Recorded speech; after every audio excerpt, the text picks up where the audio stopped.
siya ng MSG. Kaya bahala pa ng MSG para merong lasa yung ating kamatis.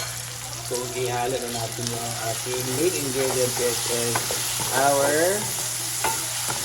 iba, talata na ang atong buto ng kamatis. So, pwede talaga siyang um, hindi siya i-remove ba. Tayo, ilagay na natin ang ating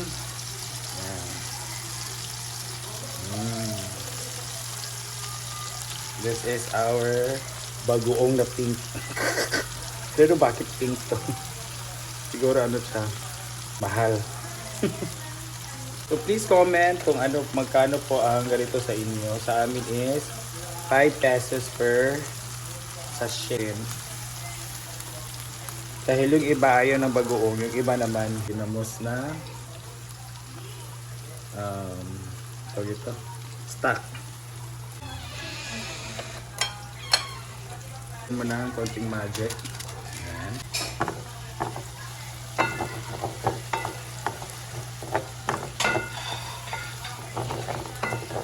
So, diba? Sarap na siya tignan. So, lutuin natin sa mantika.